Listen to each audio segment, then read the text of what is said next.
data collection. In data collection, it is nature and sources of data.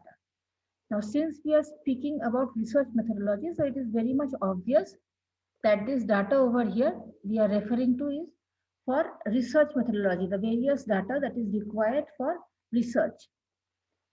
So how or what are the sources, what are the various types, etc. These we will see in this class about the various types of data collection. So first of all, you need to know what is the meaning of data. So in research, we mean that it means observations, whatever you observe or whatever evidences that you can gather. In our research, because we are doing educational research, now research can be various types. Like for example, you want to do research in the various private companies, organizations, etc. They want to do their research in their own firms regarding their sales, etc. So we are not going to those things. We are focusing only on educational research. So in educational researches, it requires the data. Educational research, so it means what? It means it has to be in educational research, the research that is there, that has to be obtained through certain standardized research tools or self-designed instruments. Our data can be both qualitative and quantitative. So it can be both the ways. That is, it can be both qualitative and quantitative. We will see what is what. What are the various types of research. Now, what is the need for this kind of data collection? Why should we do this data collection? Now, first of all, it is very much required for the various research, for the various educational or scientific research. That is why it is required. If based upon the data, like the data determines the quality, what kind of research that you are doing. So data is always depending, the data always determines the quality of research. It provides a definite direction and answer to a certain research. It augments your research findings. I have already spoken to you about the this very hypothesis. I hope you remember. I have already told you about the hypothesis. So through data, what happens? It verifies the hypothesis. Next, the various kinds of data, that is a qualitative data, these are used to find out about the various facts and also to formulate new theories or principles. In one of my previous lectures, I have already told you the difference between hypothesis and theories. So I hope you remember them, or if you don't, you can just go back and check what is the difference between hypothesis and theories. So data is required both for the verification of hypothesis and when that is done to formulate new theories or principles. So these are the various, you can say, need of data collection. Next is data is necessary to provide the solution of the problem. If there is, I had also discussed about this in one of my earlier lectures, the various problem situations. So data is required to provide the solution of the problem. It is required to ascertain the effectiveness of various new devices. So you need to know how the various devices are working on, how they are working. Then is the nature of data. So data, we can divide it into two specific types. One you can see qualitative, also known as attributes. One is the quantitative, that is also called the variable. So these are the two nature of data. Now you can see, I have given over here examples also. You can see that qualitative data is something where you cannot assign numerical values. You cannot assign numerical values over here.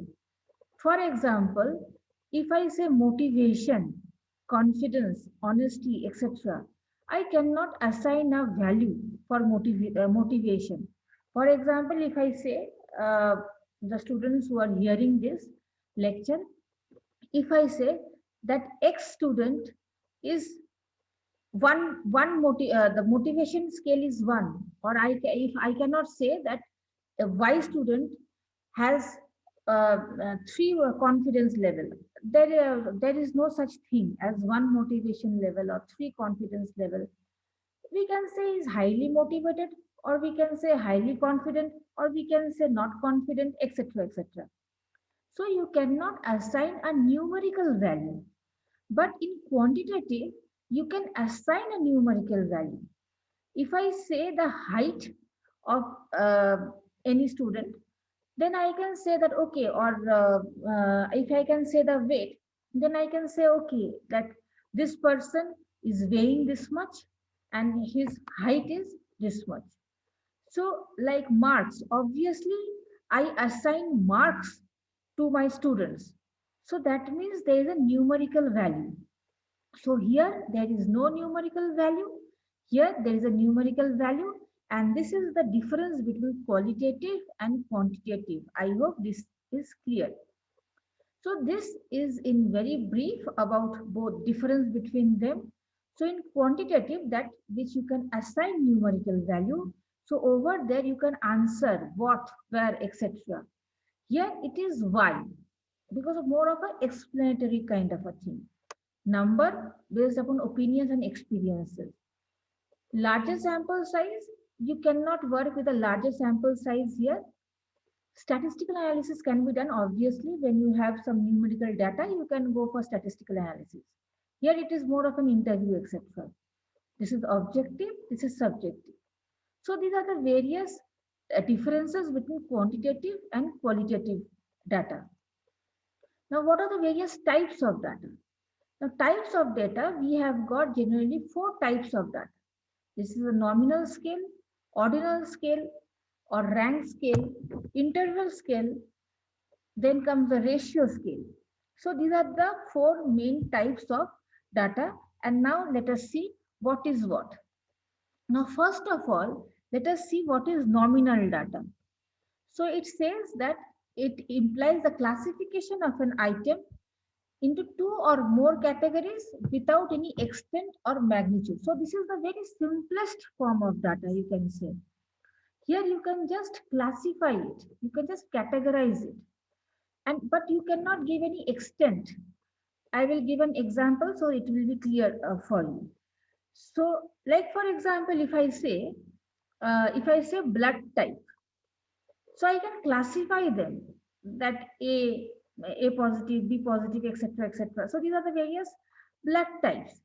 But can I give an extent that this blood type is the best or this is the highest, etc.? No, we cannot give. For example, I give if I say what is your gender, then the students hearing me will either answer it is male, female, or we also have a third category. So we can categorize them. We can categorize. So that means, but you cannot say that this is the extent. We cannot say that this is the lowest extent, this is the highest extent. For example, if I say that right now it is -5 degrees Celsius, or right now it is 50 degrees Celsius. So you can easily find an extent. Okay, so -5 degrees Celsius is very low and 50 degrees Celsius is very high. So that is an extent. But you cannot say, if I say that what is the, like for example, if I say how many of you own an iPhone, then it will be either yes, I own, or no, I don't. So, but then you cannot extentify it. So I hope the nominal scale is clear. So it just classifies it, does not much complex about it. Then comes the ordinal scale.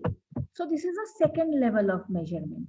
Ordinal, this means order. This indicates an order. So this is a quantitative data. So this can be named, it can be grouped, this can be ranked. So this can be ordered, etc.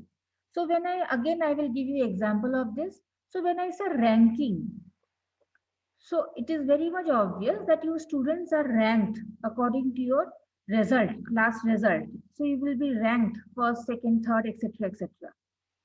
So you can also rate the, for example, many of you might have received survey calls, phone calls they ask you to rate their service. The customer care asks you to rate a service. For example, you get a question, how satisfied are you with the experience?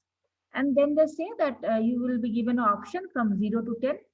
0 means extremely dissatisfied and 10 being extremely satisfied. I am sure that many of you have heard these kinds of phone surveys.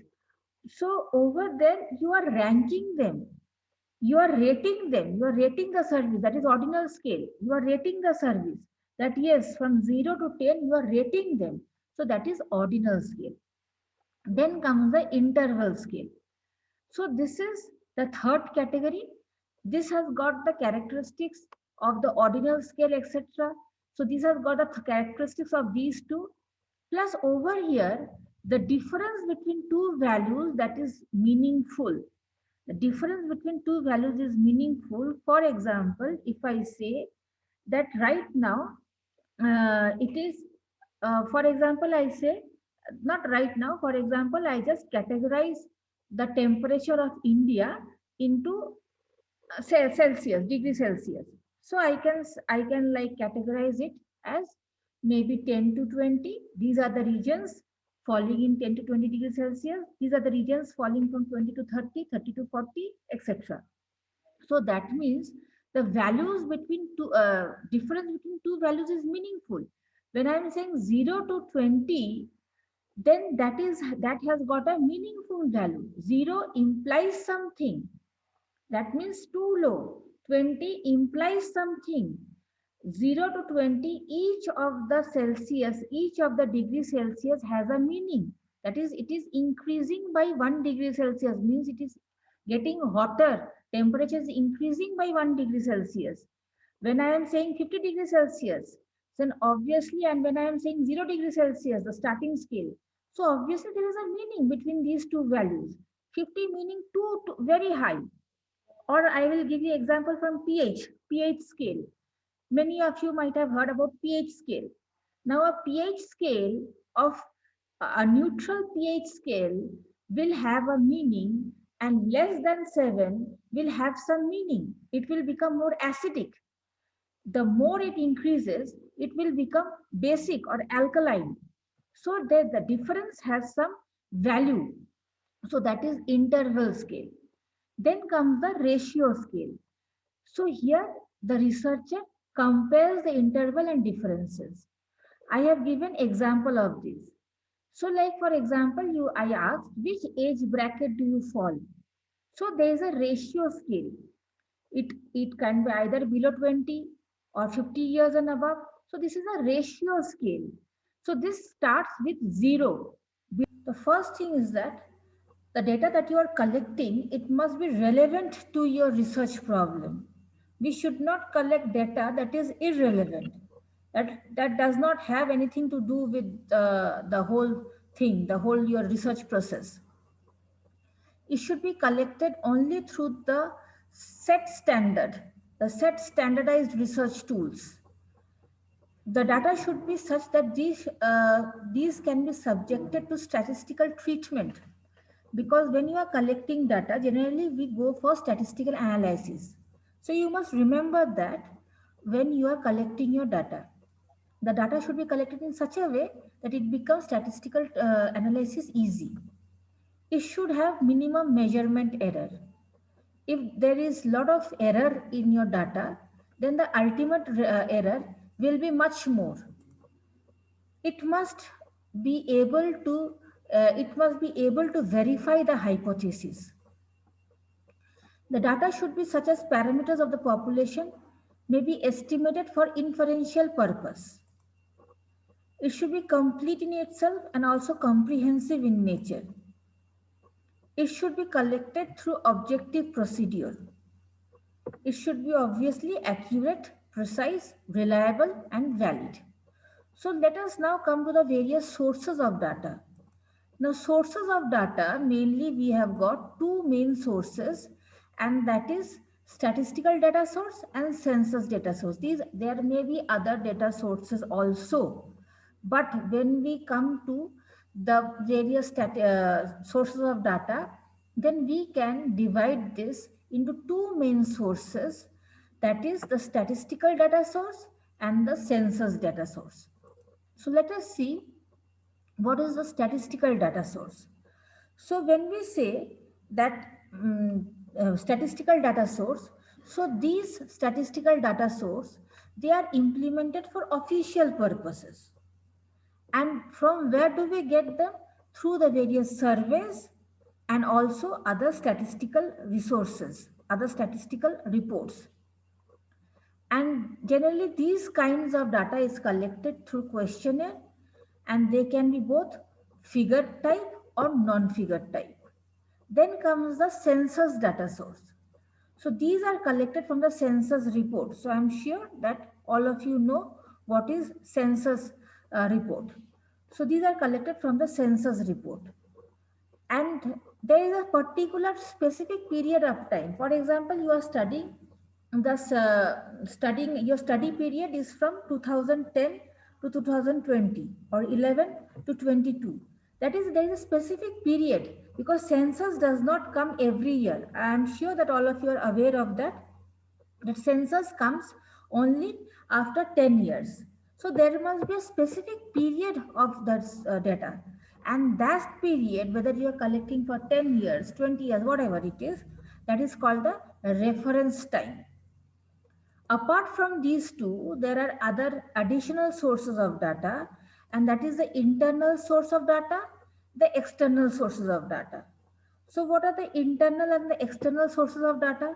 In the internal source of data, it is extracted from within the organization. The reports, the records that are published from within the organization. So the organization uses the data from within itself. So for example, there is a firm, there is a company, there is an office.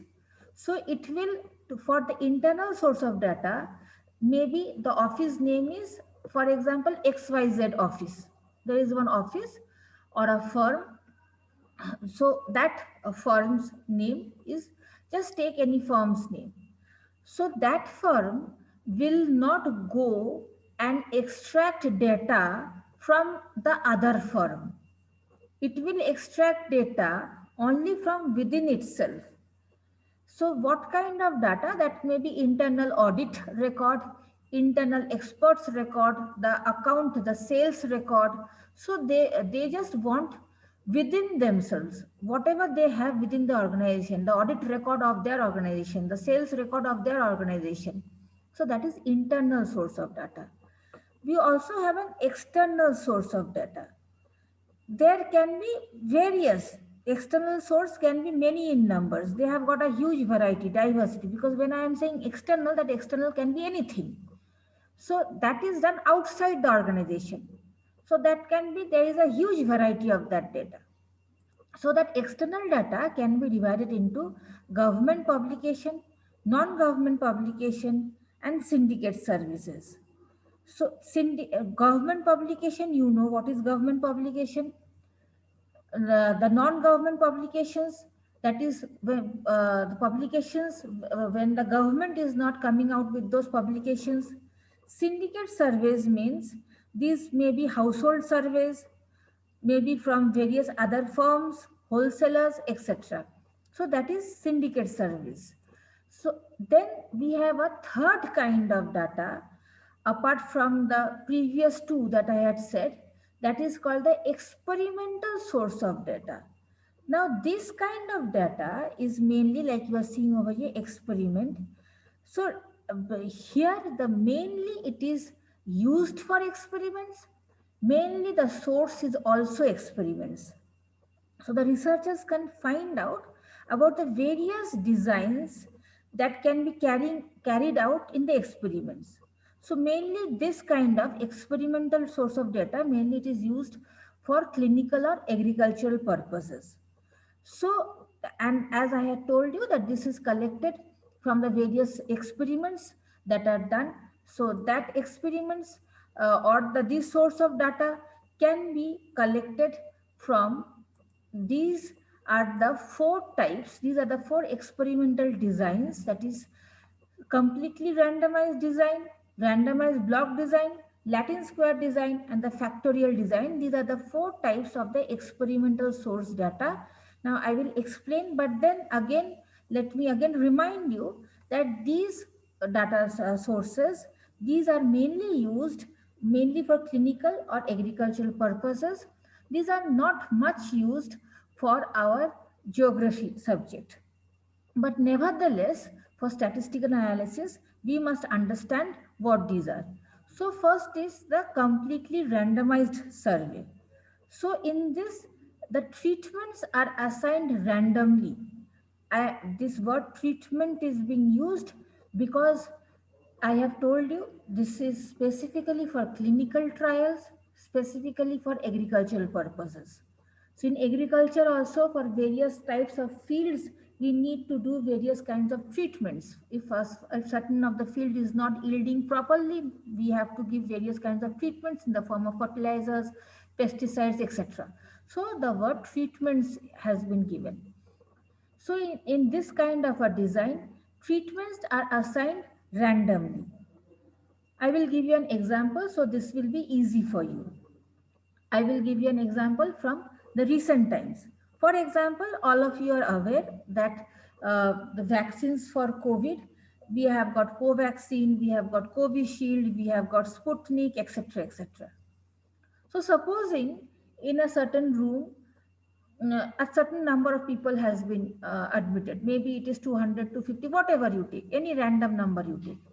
And randomly, these people, there is no fixed design. Randomly, anyone can be given a Covaxin, anyone can be given a Covishield, anyone can be given Sputnik, anyone can be given a fourth type of vaccine, etc. So there is no fixed design. Anyone can get anything, any type of vaccine. So that is called completely random design. Then we have randomized block design. So here the experimenter, the researcher, these are the various blocks. So he will divide the subjects into the various subgroups, Now see, these subgroups are called blocks. These subgroups are called, these are the blocks, and within block, he will subgroup it into various other groupings. Now I will make you understand this. For example, just imagine that this is one agricultural field. Block 1 is one agricultural field. Block 2, block 3, block 4, block 5. These are 5 agricultural fields. Now, in this agricultural field, in this block, now the farmer or the researcher, he has divided it into 4 subgroups, similar to till block 5. But over here you are seeing that D is over here, but D is not over here. So it has been haphazardly arranged, randomly arranged, but in every block, these 4 subgroups are there. Now, for example, this person, this experimenter, he shows a variety of rice over here, another kind of variety of rice here, etc., etc. Same goes for that. A variety of rice here, D variety of rice here, C variety of rice here, and B variety of rice here, and it goes on till the block 5. Now he wants to see which of these blocks or the subgroups within that block is yielding the best result in rice. So he has randomly distributed his block. Once he sees that a specific block is yielding better variety, then maybe his experiment is just to see that. Then maybe he will go on to some other set of experiments. So randomly he has divided his block, and then based upon the division, then he goes for the next set of his experiments. Then comes the Latin square design. So this is like the previous, but only difference is that the number of rows and the number of columns, the number of treatments that is been given, that only increases. And we use this for the, as before, agricultural and medical research. Next, we have the factorial design. So in the factorial design, what we do is that the study is here we study a number of more than one factors. All of you are aware what is the meaning of factor. A factor is something which influences maybe the result. So here a number of factors are studied, a number of problems are studied, or a number of situations are studied. Now again, so this only becomes more complex than the rest of the three. So number of independent in the factorial design, a number of independent and dependent variables are studied. So all of you are aware of a bit of statistics. In statistics, we have the x and the y coordinates, the x-axis and the y-axis. Like this, we have the y-axis, the vertical, and the x-axis. So one of them is a dependent variable and the other is the independent variable. So in this factorial design, when we have a number of independent variables and a number of dependent variables, then we have this kind of factorial design. Again, an example to make you understand. For example, we are all aware that in Mizoram University, we have got MBA course. So we want to assess that, like for example, our university, or take for the example, any university. So any university, they wants to assess the starting salaries of their MBA students. You are aware that after MBA, they can get placements, etc. So they want to see the starting salary of their MBA students. So for that, what they will do is that, what they can do is that, they maybe the employment areas of the MBA students may be accounting, in offices in accounting, management, finance, marketing. So they will divide each of them, that is finance section. One of the variables is finance, one of the variables is accounting, one of the variables is management, one of them is the marketing. So in these four variables, the students are going. So first of all, they will divide the employment areas into four.